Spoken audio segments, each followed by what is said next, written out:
travailler comme berger d'appui, voilà, justement, en remplacement avec la SEA, mais la SEA, ça fait. Oui. Très bien.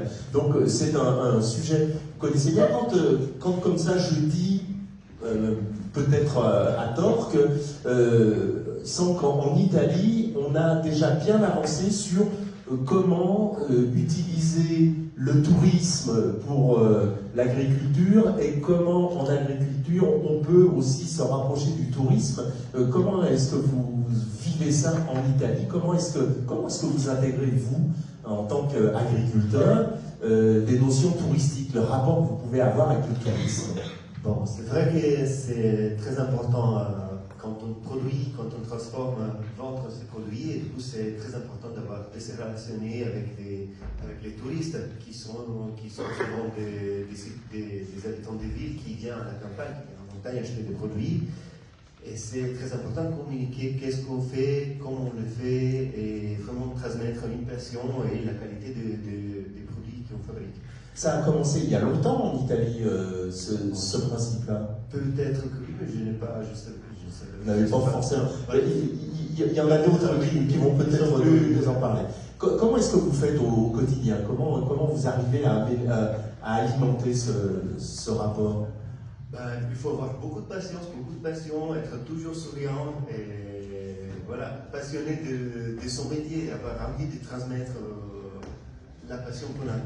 C'est vrai que souvent c'est compliqué parce que ceux qui ne connaissent pas le milieu agricole, l'agriculture, l'élevage, souvent ils ne comprennent pas les dynamiques d'une ferme, les naissances d'un mort, la vente des animaux, la présence des chiens de protection à cause de la présence de loups. Vous avez cette problématique-là en Italie parce que en France c'est de plus en plus prégnant. C'est vrai qu'on a de plus en plus de difficultés à faire cohabiter les touristes qui viennent dans les alpages et puis les patous, les chiens de protection. Vous avez le même problème? Oui, absolument. Moi j'ai la chance de travailler soit en Italie soit en France. Je passe la saison d'été à Savoie, à Haute-Maurienne. Et les problèmes, j'ai la chance de voir que les problèmes sont les mêmes. Les gens ne comprennent pas et ne connaissent pas les problématiques de ceux qui travaillent en montagne. Alors en France, on essaye de plus en plus d'aller vers plus d'informations, plus de communication, plus d'éducation. Est-ce que vous faites ça en Italie? Est-ce que vous faites passer le message? Pas autant qu'ici. Là, je pense que ça marche mieux. Il n'y a plus d'engagement de l'État ou du public pour transmettre des notions à ceux qui ne connaissent pas l'agriculture ou les problématiques liées au troupeau, à la présence des troupeaux, à la présence de l'eau, à la présence des bateaux. Sur le rapport que vous pouvez avoir avec les métiers du tourisme, puisque ce sont ces métiers-là, ce sont ces gens qui s'occupent de tourisme qui peuvent vous aider, vous, à toucher le public pour pouvoir vendre vos produits. Comment ça se passe? Quel lien vous avez avec les offices de tourisme, par exemple, ou les professionnels du tourisme dans votre région? Il y a pas mal de communication, c'est facile. Il y a aussi des parcours des randonnées qui passent à côté des fermes, qui permettent de se mettre un peu en vue, de se montrer aux touristes qui passent. Et c'est aussi vrai qu'au contraire, il y a parfois les offices du tourisme qui nous viennent demander comment ça se passe avec les bateaux, ou des petites explications pour reporter, pour parler avec les touristes, pour expliquer comment faire quand on s'approche à une ferme, chez une protection, un troupeau. Est-ce que vous allez jusqu'à des formations de ces intervenants touristiques pour qu'ils sachent mieux de quoi il s'agit? Non, jamais. C'est jamais arrivé. On va voir avec les autres intervenants comment ça se passe. Est-ce que vous pensez qu'on aurait intérêt à aller dans cette direction-là de vous, en tant qu'agriculteur, pouvoir intervenir dans la formation au métier du tourisme, le tourisme pour les montagnes, bien sûr? Oui, ce serait bien intéressant. Le problème des fermiers, c'est qu'il n'y a jamais le temps de s'occuper d'autre chose qui soit la ferme, la ferme. Le problème, c'est un peu les ressources humaines Le problème, c'est le temps. Oui, puisqu'il faut fabriquer. Il faut fabriquer, vendre, il faut produire, transformer, et après s'occuper aussi des touristes. C'est un peu trop. Et actuellement, vous êtes où? Vous faites quoi? Moi, je en ce suis moment dans le nord du Piémont et je fabrique des tentes. Je suis pas loin du Montarone, où il y avait une catastrophe avec une. Ah oui, le téléphérique. Voilà. Oula, je vous suis savez. là-dessus. D'accord. Et je transforme 650 mètres par jour en temps. Et ça se passe bien pour vous en ce moment? Oui, souvent, oui. Tant mieux. Oui, les interactions sont un peu difficiles. On n'a qu'un micro pour vous, donc on va faire passer. On va rester avec votre voisine, avec Mia Scotti de la Rete Rurale Nazionale. J'ai CREA, c'est le. Vous pouvez nous dire de quoi il s'agit? Je suis désolée, je ne parle pas français. Ah. Et Nicolas. C'est à moi de traduire. Ok, lascia il microfono a lui così lui potrà dire e noi ascoltiamo il suo italiano.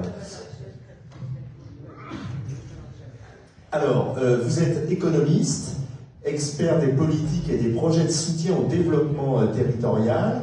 Vous intervenez dans la formation professionnelle pour le développement agricole dans le Piémont. Ce qui explique que vous ne soyez pas bilingue, mais effectivement, parce que le Piémont est différent du Val d'Ost pour ça, c'est dommage pour nous ce matin. En parlant de politique et de projets de soutien au développement territorial, comment faites-vous intervenir le lien entre tourisme et agriculture? Est-ce que vous avez des axes de développement qui font ce croisement entre les deux? Noi consideriamo l'agricoltura e il turismo come due elementi fondamentali per l'occupazione dei territori. Attendez, on va le faire par petits morceaux, c'est mieux. Le CREA considère l'agriculture et le tourisme des éléments fondamentaux pour l'occupation dans le territoire. Aussi important l'un que l'autre. 50-50, pareil. Le CREA, c'est quoi? Le conseil pour la recherche, c'est le conseil pour la recherche en agriculture et les analyses économiques. Ok, continuez. Entrambi sono posti diversi del territorio che garantiscono il presidio del territorio stesso. Soit le tourisme, soit l'agriculture sont considérés fondamentaux pour l'occupation, pour la précision du territoire, c'est-à-dire que pour la présence humaine dans le territoire, pour la vie d'un territoire. Donc aussi important l'un que l'autre, mais quels sont les liens? Comment est-ce que vous arrivez éventuellement à faire que l'un se nourrisse de l'autre? Il presidio agricolo permette la conservazione del paesaggio, della biodiversità e la creazione di prodotti che possono essere funzionali al turismo. L'agriculture permet l'entretien de l'environnement, la présence des produits intéressants soit pour la vente, mais qui sont intéressants pour le touriste qui vient visiter une région. Ci sono altrettanti turisti che desiderano visitare dei luoghi che turisticamente possono essere considerati interessanti anche per il beneficio che si ha, il beneficio paesaggistico, di benessere, ed è una tendenza che sta aumentando anche dopo il Covid. Et au contraire, il y a des touristes qui adorent, qui ont envie de visiter des endroits qui sont des lieux entretenus, où il y a une vie bucolique et des produits achetés. Du coup, c'est un échange. Il y a les paysans, l'agriculture qui veut vendre, qui veut vivre dans un terroir. Il y a des touristes qui ont envie de trouver ça dans leurs vacances. Et après le Covid, c'est quelque chose qui est augmenté de plus en plus. Alors, elle est définie un tourisme de bien-être. Oui, et que donc le Covid a exacerbé ça, a donné de plus en plus envie de ça, mais c'est vrai de monter dans les montagnes. Et est-ce que vous avez des actions particulières pour créer ce lien pour que les touristes et les agriculteurs se retrouvent plus facilement?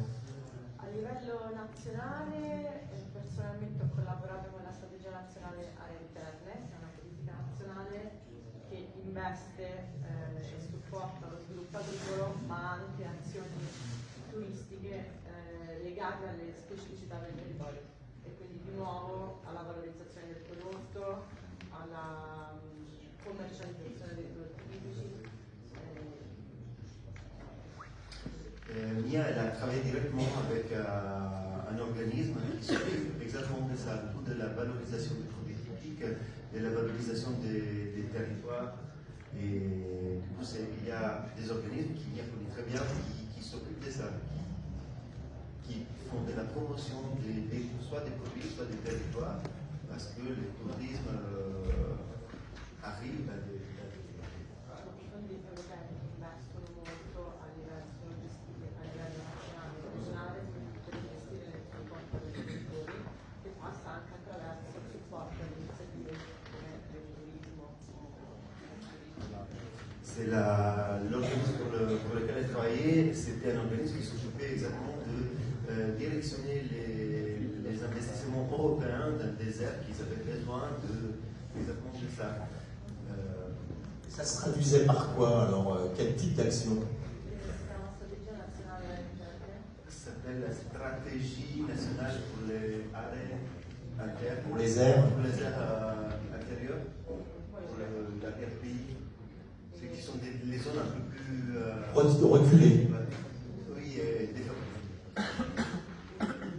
Poi ovviamente c'è la gestione delle politiche del teatro che passa attraverso i GAIA e le istituzioni regionali che fanno questo insieme. I fondi sono teatro e i teatri li gestiscono per investire a livello territoriale. Alors, il y a des fonds européens qui s'appellent les FEDER. Voilà. Et il y a des organismes du terroir qui s'occupent de directionner ça sur les GAL, groupes d'action locale. Il y a des organismes publics qui s'occupent de ça. Écoutez, merci. On reviendra vers vous dans le tour de table. On va continuer notre tour de table de témoignages. On va donner la parole à Lorenzo Cosson, qui est à côté de moi, qui a été moniteur de ski, qui a été un guide fameux à Courmayeur, longtemps responsable du Secours Alpin Val d'Autun, une activité de photographe, artiste photographe également reconnu avec beaucoup de publications. Vous êtes quelqu'un de connu au Val d'Ost et au-delà. Et depuis 1982, vous êtes le directeur du refuge Bertone à Courmayeur. Quand on parle d'agritourisme, quand on parle de rapport entre la montagne, l'agriculture et le tourisme, c'est quelque chose qui remonte assez loin, en Italie et au Val d'Ost, entre autres. Oui, le micro a été coupé, non? Le bouton, il faut qu'il soit sur vert, voilà. Oui, j'ai eu la chance de vivre une partie de ma vie extraordinaire. Pourquoi les années 50, on avait pratiquement très peu. Mais ce qui était important, c'était de manger. Et je pense aussi aujourd'hui. Et c'est pour manger, nous, on a eu la chance qu'on avait des vaches, on avait des brebis, on avait l'agriculture. Et ça, c'était très important. Après, bon, petit à petit, c'est arrivé un peu de tourisme, surtout en été. Et après, pendant les années, ça se développait de plus en plus.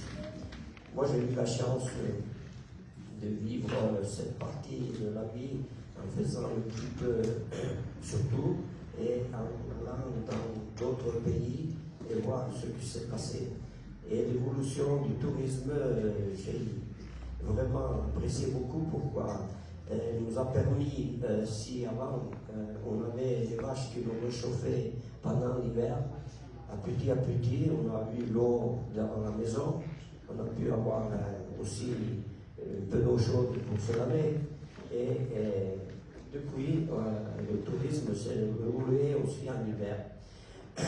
Et j'ai eu la chance d'avoir des endroits, et surtout j'avais un alpage, on avait 2 alpages. On montait pendant le début de l'été un alpage plus bas au Brémont de la Saxe, où on a retapé les maisons, on a fait un refuge qui sert pour le Tour du Mont Blanc.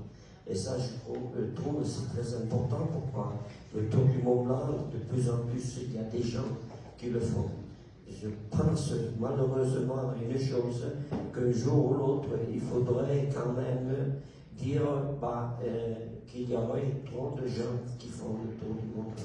On ne pensait pas en arriver là, mais c'est une question qui se pose aussi à Saint-Gervais, entre autres à Chamonix. Il y a beaucoup de gens qui se posent cette question-là, côté français aussi, bien sûr. Pourquoi dans un parking, tu peux mettre, s'il a 100 places, tu peux mettre 100 voitures. Dans un refuge, si tu as 60 places, tu ne peux pas mettre 400 personnes. Alors, il faudra bien trouver des solutions pour qu'il y ait des problèmes qui sont différents. Il y a le problème de l'eau. Moi, surtout, je suis au sommet d'une montagne. De l'eau, on n'a pas beaucoup. Donc, quand on parle, vous expliquez comment cet alpage, vous l'avez tourné vers le tourisme, c'était en quelle année ça? J'ai commencé il y a 40 ans en arrière. Mais vous l'avez fait de vous-même ou il y avait des idées comme ça, c'était des choses qui commençaient à se faire? L'idée, c'était tout simple. Les idées sont une belle chose, mais réaliser les idées, c'est un peu plus difficile. Mais j'ai eu la chance d'être dans une région qui c'est la vallée d'Ost, et j'ai eu la chance d'aller en Russie, et là, on était avec l'association régionale du tourisme. Et qui m'a dit, qu'est-ce que tu fais, qu'est-ce que tu fais pas? Moi, j'ai dit, j'aimerais bien taper là et faire un refuge.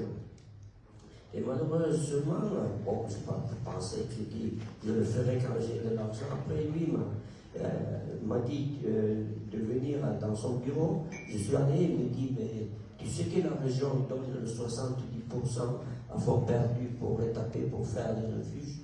Moi, j'ai dit non, je ne savais pas. Alors, bon, j'ai fait avec le notaire une société avec mon père, ma mère et moi. Mon père, quand il a entendu une société, il est sorti, il voulait pas en savoir.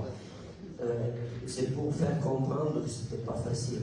C'était pas dans la mentalité, effectivement, des montagnards de se mettre tout d'un coup à créer des entreprises. Or, c'était la bonne façon de faire, la preuve. Oui, après, à petit, on a toujours arrangé. Maintenant, le refuge, ça marche très bien. Et surtout, bon, j'apprécie beaucoup pour agir. Moi, j'achète 40 fautines de la page au mois de septembre et je les laisse tout l'hiver au refuge. Et comme ça, pendant l'été, il a un autre goût. C'est-à-dire que vous achetez la fontine, vous la faites maturer dans le refuge en altitude, c'est meilleur, à 2000 mètres, il y a une différence? Ceux qui sont venus, je crois qu'ils ont apprécié. C'est vrai, vous nous direz, vous confirmez, c'est bon pour la fontine. Et le rapport avec le tourisme, comment ça se passe, comment ça s'est passé pendant ces 40 ans? Et est-ce que, à part une surfréquentation, est-ce qu'il y a d'autres problématiques ou est-ce que ça fonctionne plutôt bien?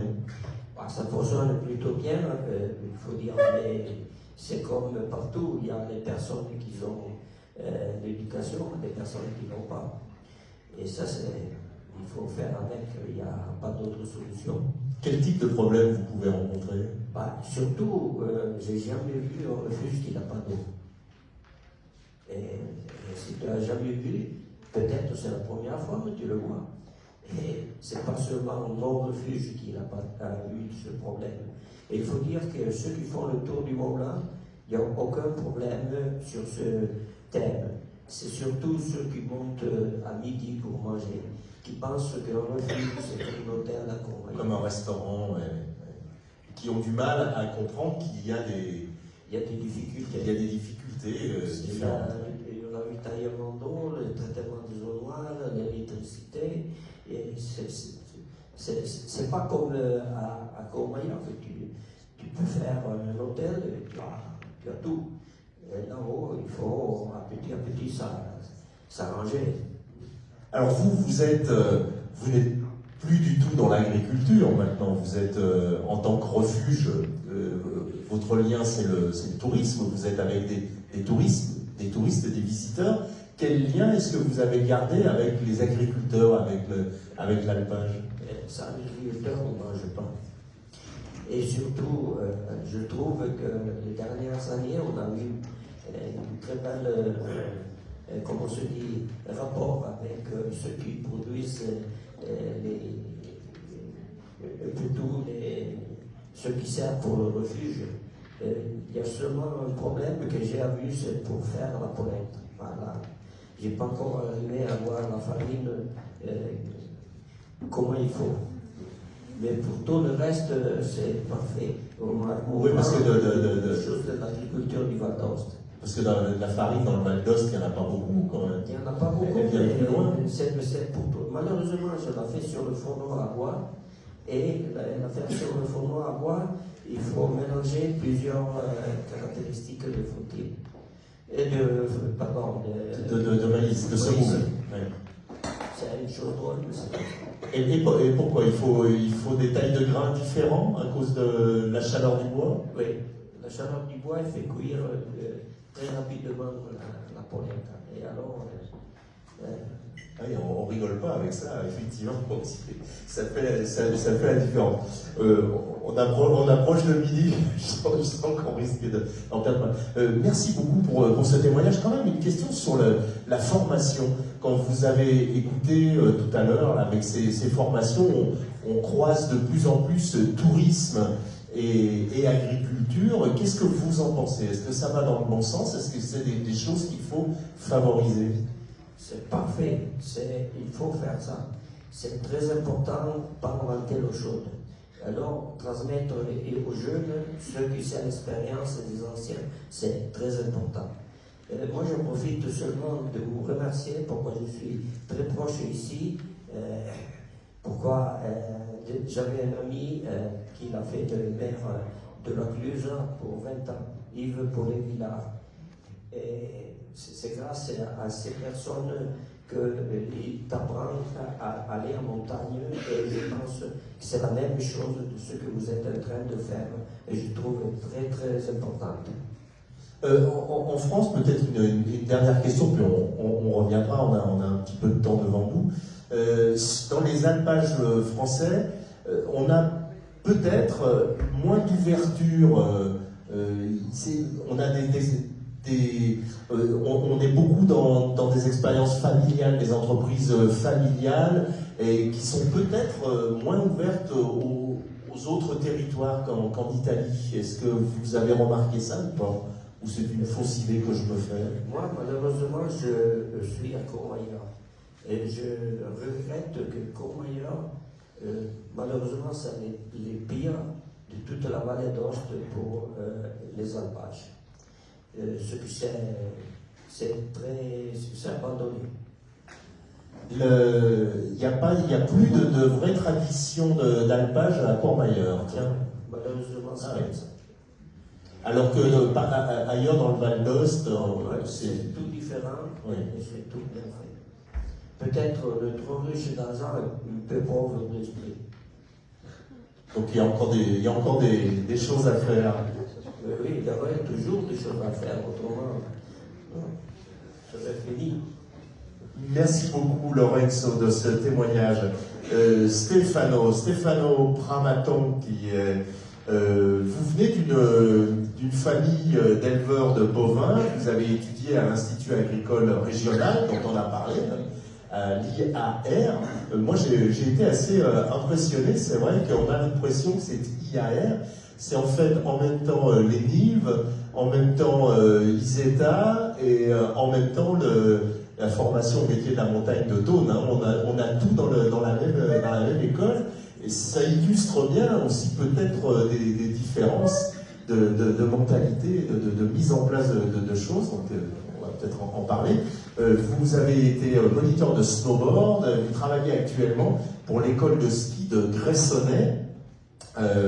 Vous avez des cours de formation professionnelle régionale, vous avez un certificat d'aptitude technique au métier de guide de haute montagne, moniteur d'alpinisme, guide donc à Gressoney.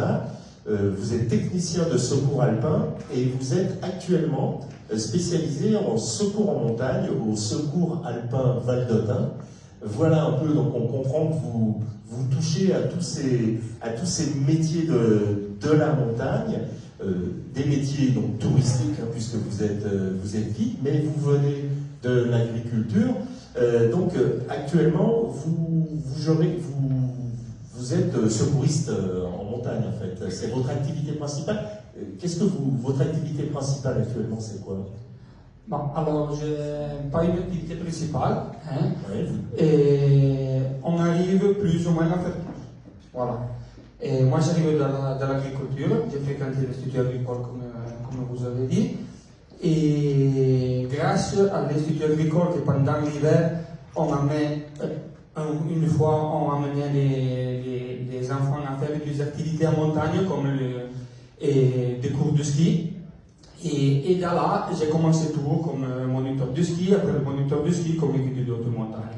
Le secouriste en Vallée d'Aoste, comme technicien du secours, c'est la dernière chose. Et il y a la turnation de tous les techniciens, on fait 2-3 journées pendant le mois. Alors comme ça, on arrive à faire aussi d'autres choses. D'accord, c'est un tour, hein, Ouais. Donc 3 jours par mois du secourisme. Oui, quand il n'y a pas d'urgence, disons comme ça. Voilà. Ok, oui, il y a des gros trucs, tout le monde y va. Nous sommes repérés. Oui. Et sur l'activité agricole, est-ce que vous en avez encore une? Activité agricole, oui. Et de l'élevage avec mon père. Hein. Et Ça, à Gressoney? non, moi j'habite au fond de la vallée, à Donnas, le deuxième pays arrivé en Vallée d'Aoste, du Piémont, oui. Donnas, Oui, sur la planure. Hein. Et on fait de l'élevage, on prépare les vaches pour des agriculteurs qui veulent continuer pour la lactation. Voilà. Et quand ils sont prêts pour la lactation, on les vend. Est-ce que vous avez un rapport avec le public en tant qu'agriculteur? Nous, et pas trop, parce que nous faisons de l'élevage et nous n'avons pas de production de lait. Quand nous avons quelque chose pour la production de lait, il y a la laiterie du pays. Alors on vend pas les produits. Voilà. Vous n'avez pas de rapport direct au grand public? Au public, non. Et de temps en temps, j'emmène mes clients de guide. Voilà, c'est la question que je voulais vous poser. Voilà. Donc, quels sont vos rapports dans votre métier touristique comme ça. de guide, votre rapport avec le monde agricole, avec l'alpage? Oui, parce que voilà, quand j'ai une promenade, une grimpe, quelque chose avec mes clients, et j'explique ce que je fais pendant la vie et ils sont curieux de connaître aussi ça et je l'amène dans ma ferme, dans l'alpage et je leur fais connaître cette situation qu'il y a dans la Vallée d'Aoste. Et comment est-ce qu'ils vivent ça, vos clients? Est-ce que c'est quelque chose qui s'apprécie? Pour beaucoup de clients, je ne rappelle plus cette expérience que la randonnée que nous avons faite. Voilà.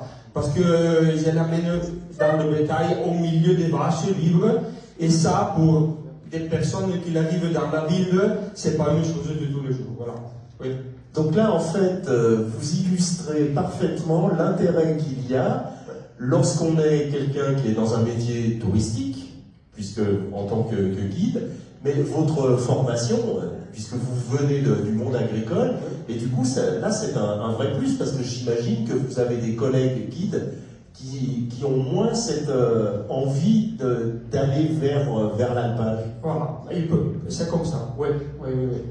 Et puis, oui, un peu comme ça, et puis je connais beaucoup de personnes qui travaillent, alors il y a qui produisent tous les produits à kilomètre zéro, comme la boulangerie, la laiterie, et je les fais faire un tour, la cave vitivinicole à Donnas, je les fais faire un tour tous dans comment on peut dire, les situations qui travaillent sur le territoire. Voilà. Et vous pensez que ça vous apporte, vous aussi, dans votre métier de guide, du coup, vous avez un plus. C'est un plus pour vos clients. Oui, absolument, oui. Donc, quand on parle de ces formations où on voudrait que les métiers du tourisme profitent des savoir-faire de l'agriculture et que les métiers de l'agriculture puissent mieux profiter des métiers du tourisme, c'est intéressant. Oui, et moi, je pense que c'est toute une chose un peu mélangée ensemble. Hein. Il n'y a pas seulement un travail, mais ce sont des travails dans le milieu touristique qui sont tous collègués un avec l'autre. Voilà. Il n'y a pas un métier tout seul, hein. Il n'y a pas la guide ou le moniteur. Il y a plus de travail qui vont mélanger ensemble et comme ça, il arrive à donner quelque chose en plus à ceux qui arrivent dans notre pays. Voilà. Et ça, plus on va aller vers ça, et mieux ce sera, j'imagine. Pour vous pensez? Pour nous aussi, et surtout pour ceux qui viennent, ils arrivent à visiter la notre région. Pour le public, oui. Pour le public, oui. Oui, peut-être d'avoir d'un côté l'accès touristique, oui, mais l'accès à ce monde de l'agriculture. Oui. Merci pour ce très très beau témoignage. Là, ça illustre bien tout ce qu'on est en train de dire, puisque vous le vivez réellement et vous le représentez en tant que votre parcours. On va donner la parole aux Français. On peut commencer avec Jacques, par exemple, puisqu'on va parler au niveau de la SEA dont on parlait. Donc Jacques, qui est secrétaire de la Société d'économie alpestre de Haute-Savoie, qui a eu une carrière dans l'enseignement agricole, dont on parle, mais également, donc très intéressante par ce parcours, puisque tu as été accompagnateur de moyenne montagne, président de l'Union départementale des offices de tourisme de Haute-Savoie, donc là on parle bien du tourisme, et ensuite administrateur de cette union, élu en qualité d'adjoint de la commune de Thônes, on est sur tes terres pratiquement, vice-président à l'environnement et au pastoralisme à la communauté de communes des vallées de Thônes, à l'origine du projet d'alpage école dès 2017, on en a parlé, notamment du lien fort avec les établissements de formation agricole, vice-président de l'association Saveurs des Arabies, référent du projet donc, depuis 2010.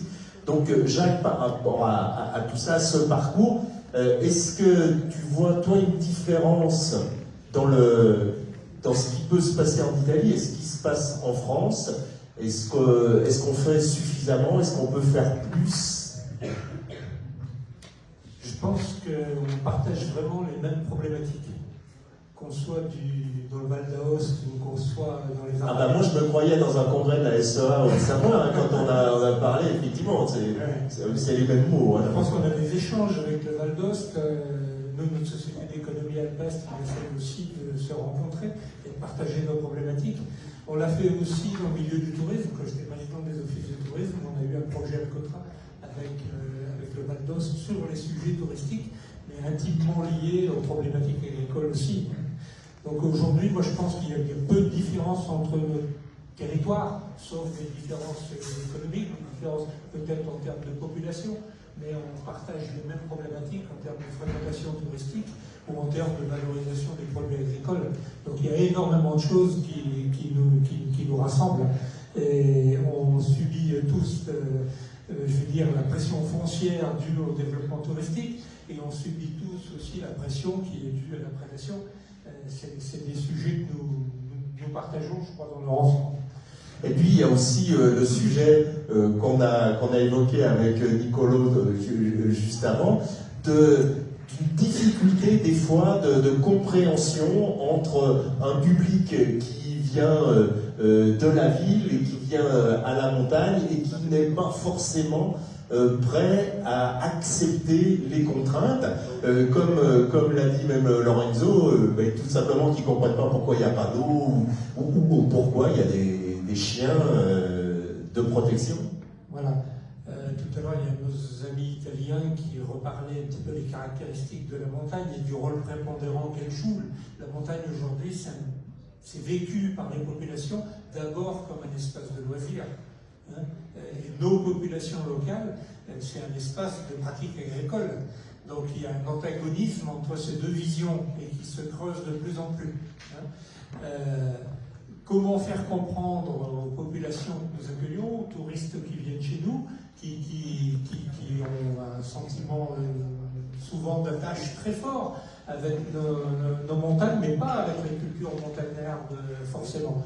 Donc il faut qu'on arrive à travailler sur ces sujets de façon à faire prendre conscience à la population aussi que ces espaces de loisirs que représentent nos massifs montagneux, ils sont là d'abord et attractifs et intéressants parce qu'il y a de l'agriculture et que ce sont des espaces qui sont restés ouverts parce qu'il y a une activité économique agricole, parce qu'il y a une biodiversité qui est favorisée par la pratique agricole. S'il n'y avait pas de vaches chez nous, ben, il n'y aurait pas d'espace ouvert, il n'y aurait pas de bons produits, on n'aurait pas tout ce tissu qui fait que nos montagnes sont attractives.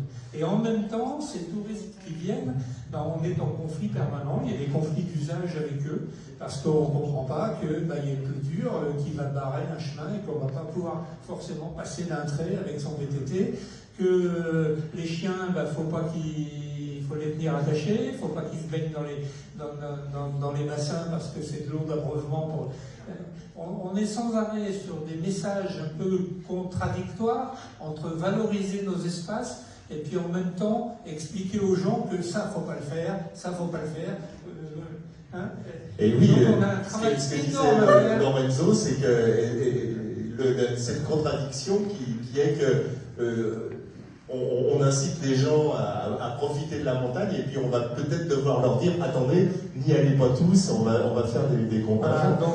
C'est une situation un peu contradictoire, mais si on regarde un peu le sujet de cette matinée, moi j'ai bien écouté sur ces formations qui se déroulent, on pense là ces problématiques qu'on peut avoir de public qui ont des messages contradictoires. Si on a effectivement des professionnels qui sont bien informés des deux réalités, la réalité touristique et de la réalité agricole, ça peut être de nature à faire évoluer. Si les gens qui sont chargés de l'accueil et de l'accompagnement, par exemple des gens comme Stefano, quand ils vont accompagner, s'ils ont cette meilleure connaissance, est-ce que ça peut passer par la formation? Ça doit passer par la formation, par l'information, et surtout par la sensibilisation des publics. Donc au niveau de la Société d'économie alpestre, on a des actions qui sont des actions très techniques, d'accès aux alpages, d'amélioration des infrastructures, d'ouverture des paysages, etc. Mais on a aussi des actions de sensibilisation qui sont extrêmement importantes. Je citerai quelques-unes. Dans les relations qu'on peut avoir avec le monde du tourisme, on a une convention aujourd'hui avec l'ensemble des offices du tourisme du département et on conduit des actions sur le terrain avec eux, par exemple, pour la prise en compte des chiens patous dans les alpages. C'est une préoccupation pour les guides, pour les accompagnateurs, mais c'est une préoccupation générale pour les offices du tourisme et pour les communes parce que ça devient de plus en plus difficile cette cohabitation-là. Donc là, on a des actions sur le terrain pour voir un peu quel comportement avoir dans ces cas-là. Et ça va jusqu'à la formation des personnels de ces offices de tourisme pour que eux, sur le terrain, connaissent cette réalité. Et on le fait essentiellement avec les personnels des offices du tourisme, pas avec des touristes. Parce que c'est au personnel des offices du tourisme qui sont en contact avec le public touristique d'expliquer quelles sont les problématiques, pourquoi il y a des chiens patous.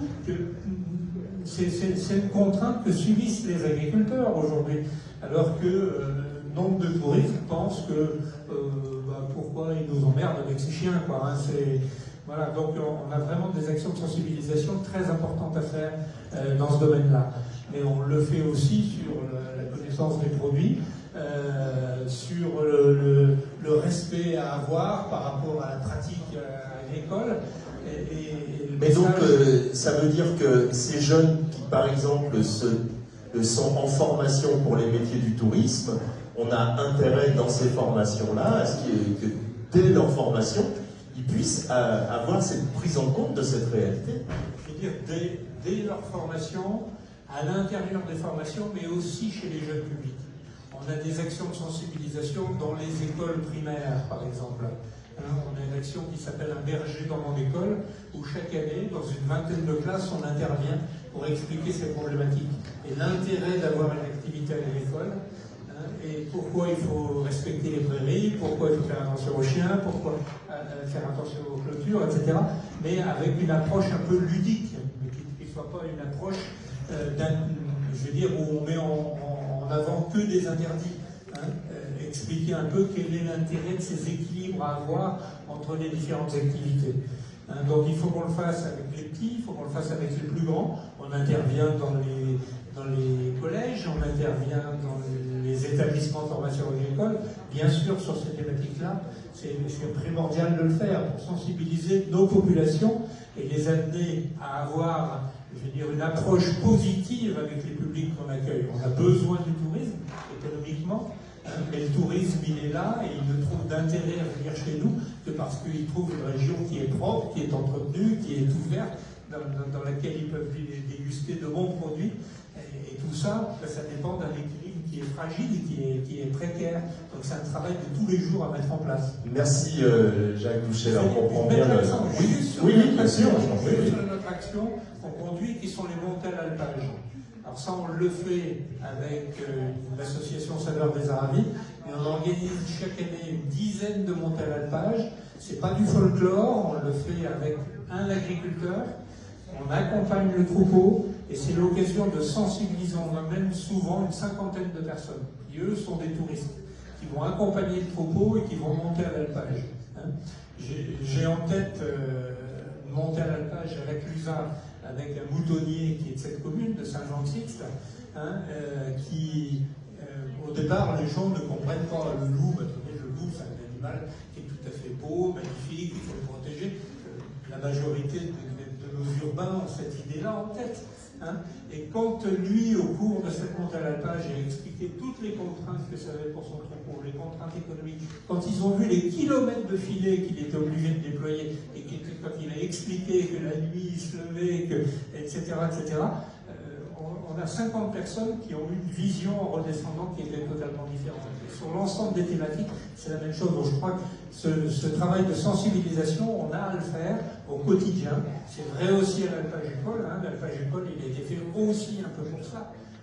Pas seulement pour faire de la technique, pas seulement pour améliorer les connaissances en élevage ou en fabrication fromagère, mais aussi en sensibilisation.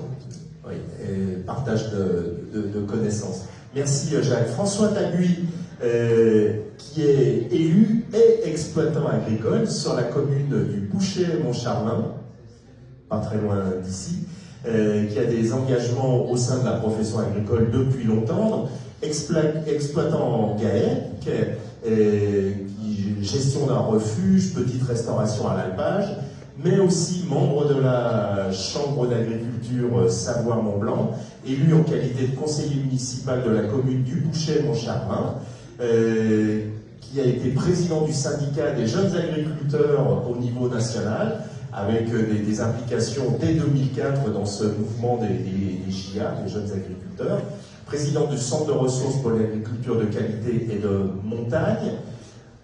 Et oui, mais c'est vrai que François intervient dans beaucoup de champs autour de ça, mais en tant que vice-président aussi du conseil d'administration du lycée agricole de Contamine-sur-Arve. Et donc là, on parle de l'alpage école, président du groupe agriculture du comité de massif. Et on en a parlé, donc membre des réseaux Saveurs des Aravis et itinéraire des fromages de Savoie. François, en tant qu'agriculteur, c'est vrai que ce rapport au tourisme, au public, c'est une notion importante dans l'activité des alpagistes, des agriculteurs, c'est incontournable. Alors, bon, bonjour à tous, hein, et, bon, t'as cité le pédigré, mais moi j'avais 90% de mon temps, je suis paysan, je suis agriculteur, j'ai traité les vaches ce matin, et cet après-midi je vais parfumer aussi le territoire avec du lisier, parce que c'est le printemps qui arrive, voilà. Mais en deux mots, oui, c'est incontournable, parce que simplement aujourd'hui, on partage l'espace, quoi, c'est-à-dire que parfois, pour de bonnes choses, parfois pour plus de difficultés, mais on le partage. Et effectivement, on est producteur de fromage. Nous, on produit du reblochon avec 60 vaches, du chevretin avec 40 chèvres. Et donc, il faut qu'on vende nos produits. Et c'est une super opportunité, effectivement, de vraies rencontres pour que demain, à Paris, à Lyon, à l'étranger, eh bien, effectivement, ils sachent ce qu'il y a derrière ces produits-là et pourquoi peut-être sont-ils plus chers que les produits industriels, parce qu'il y a un vrai produit, parce qu'il y a une dynamique de territoire. Et c'est une opportunité que de les rencontrer. C'est aussi des difficultés. Et donc voilà, c'est incontournable. Alors, souvent, et je rejoins ce que Nicolo a dit tout à l'heure, les agriculteurs ici dans la vallée des Aravis sont producteurs de reblochon matin et soir, transforment, on n'a pas le temps. donc parfois on a des événements, parfois un peu folkloriques, qui nous permettent de rentrer en contact, on met de l'énergie, puis parfois on est souvent sollicité par le territoire, est-ce que vous pouvez, c'est difficile quoi. Alors, nous, sur l'exploitation, on tient un petit refuge sur l'alpage. Hein. On embauche aussi des saisonniers pour nous aider à le faire tourner. Hein. C'est petit, hein. C'est pas le tour du Mont Blanc, c'est 20 couchages, c'est 50 repas à peu près à midi. Ça s'appelle comment le refuge? L'Aulpe de Marlan. Hein. L'Aulpe de Marlan, c'est l'alpage de Marlan. Là, il est sur la commune du Boucher-Longcharin, qui est la partie plus sauvage des Aravis. Hein. C'est une pépite, je le dis. Voilà, on a cet espace un peu plus naturel et c'est vrai qu'on est content aussi de le partager. C'est aussi les difficultés parce qu'on exploite 300 hectares hein, et il y a énormément de randonneurs qui font le Mont-Charin, qui vont au lac. Et parfois, c'est aussi s'expliquer pourquoi tu es en train de passer à la herse, tu n'es pas en train de détruire ton territoire. Voilà, c'est beaucoup de médiation qu'il nous faut faire. Quoi. Voilà, une fois par semaine l'été, on accueille les touristes aussi dans une visite, on prend 1h30. Et c'est devenu un modèle économique aussi. Quoi. Il faut effectivement qu'on s'y retrouve. On est tous passionnés, mais effectivement, il faut être présent sur son exploitation, vendre ses produits, avoir du temps aussi pour sa famille, parce que sinon on se retrouve aussi tout seul. Quoi. Voilà. En tout cas, c'est effectivement incontournable. Alors, le rapport avec le tourisme, avec les métiers du tourisme, comment ça se passe? Comment est-ce que ces professionnels du tourisme, ceux qui font le lien entre ce public qui va venir et puis le monde agricole, comment ça se passe? Est-ce qu'ils sont au niveau? Est-ce qu'on peut améliorer les choses? Oui, moi je vais faire une analogie. Pour moi, les touristes, et je vais être un peu dur, c'est parce que je pense, c'est un peu comme les moutons. Tout le bon travail avec les moutons, c'est le berger qui va le faire. Donc avec les touristes, c'est le guide qui est essentiel. Quoi. Alors parfois, chez nous, c'est nous les guides, parce qu'on a décidé de faire cette activité-là. Mais je crois qu'aujourd'hui, c'est un vrai sujet. Quoi. Donc c'est très bien que vous puissiez avoir un programme qui rapproche finalement la manière de faire du tourisme auprès d'un tourisme de base, finalement, et puis la manière de marcher dans un territoire où il y a d'autres... d'aborder ce monde agricole. Voilà. Je pense qu'aujourd'hui, il y a quand même un sujet... Je ne suis pas sûr qu'on soit représentatif, hein, que vous soyez représentatif de la physionomie des guides ou des accompagnants d'aujourd'hui. C'est-à-dire que, pour moi, quand c'est un Lorenzo, Stefano ou même Jacques, qui était aussi accompagnateur, c'est des gens qui viennent de la montagne, qui la connaissent et qui en parlent avec un équilibre, toutes ces choses-là. Moi, je trouve qu'il y a... c'est comme ça, aujourd'hui, on a besoin de plus d'acteurs et il y a aussi beaucoup de gens qui viennent à la montagne pour l'aspect naturaliste, pour l'aspect environnement, qui méconnaissent à mon sens finalement les réalités des hommes et des femmes qui vivent dans ces territoires et de ces activités, notamment agricoles, et qui parfois ont une vision un peu compliquée. Nous, c'est assez souvent que finalement en discutant avec un randonneur, le guide nous a expliqué que les agriculteurs, s'il y avait un problème avec le loup, c'est parce que vous faites mal votre travail. Quoi, en fait. Et donc il faut reprendre tout ça. Donc c'est un exemple, mais finalement c'est comment aujourd'hui, demain, les gens qui accompagnent, moi je me disais finalement une idée qui me venait à vous écouter, il faudrait quasiment un agrément territorial. Parce qu'ici, on est tous d'accord, j'ai envie de dire sur l'enjeu. Mais je me demande s'il ne faudrait pas un agrément territorial, finalement, des gens qui accompagnent des randonneurs, pour qu'on partage finalement une charte commune, hein, et peut-être que ça dans les Aravis permettrait peut-être de faire ça, ou pour que finalement les messages qui sont véhiculés par les uns et les autres soient un minimum concordants. Et c'est vrai que je pense que, voilà, Donc ça revient à la formation, c'est-à-dire qu'il faudrait plus d'agriculture dans la formation au métier du tourisme, Oui, par exemple. c'est vrai, peut-être juste ici on a le centre de formation des métiers de la montagne qui est une école historique qui s'est en Méthode, qui formait à la base, comme un peu dans le Val d'Aoste, je vous parle de ça de la génération d'avant moi, voire même celle encore d'avant, les fils d'agriculteurs qui allaient se préparer aussi à accompagner le développement du tourisme. Aujourd'hui, le public qui attire massivement ces gens-là, ce ne sont pas les fils d'agriculteurs, c'est des gens qui viennent plutôt de la ville, qui aiment la montagne, hein, et tant mieux, mais qui ne connaissent pas effectivement finalement la réalité. Donc on a heureusement des stages, et je pense qu'il faudrait multiplier tout ça, et peut-être valider, entre guillemets, quand on a, avec l'Office du tourisme, je ne sais pas, un minimum de cursus et de vision des choses partagées. Donc, voilà, ça. Et puis peut-être Serge, si vous me permettez, tant que j'ai le micro, parce que pour moi il y a deux sujets dans le tourisme. En fait, on a un tourisme doux dont on parle ici, où finalement on emmène les gens dans la montagne, et où c'est possible finalement, paisiblement, de trouver des manières de travailler ensemble, et puis on apporte aussi quelque chose. Hein. Moi je reste convaincu que l'agriculture, ici, quand les touristes viennent chez nous, c'est l'identité, c'est la plus-value de notre territoire. Parce que ceux qui veulent du ski, on peut s'en payer plus cher en Tarentaise, en Savoie, où il y a des super stations en Italie. Quand on vient en vacances ici, on vient chercher plus, hein, parce que la neige recule, alors que les produits sont toujours là. Hein. Et moi je pense que dans notre territoire, c'est important que les emmontagnés s'entendent, qu'il y ait des cloches, qu'il y ait ce patrimoine qui est un patrimoine pas folklorique, mais vivant, que mine de rien, que à cette époque, on sent faire simplement le fumier, parce que même si ça peut déranger le tourisme, c'est simplement la nature qui est comme ça, que finalement quand on marchait dans le village, on puisse marcher dans une bouse, parce que le tourisme, et alors on a le tourisme doux dont on parle, et on a un tourisme un peu agressif aussi. Hein.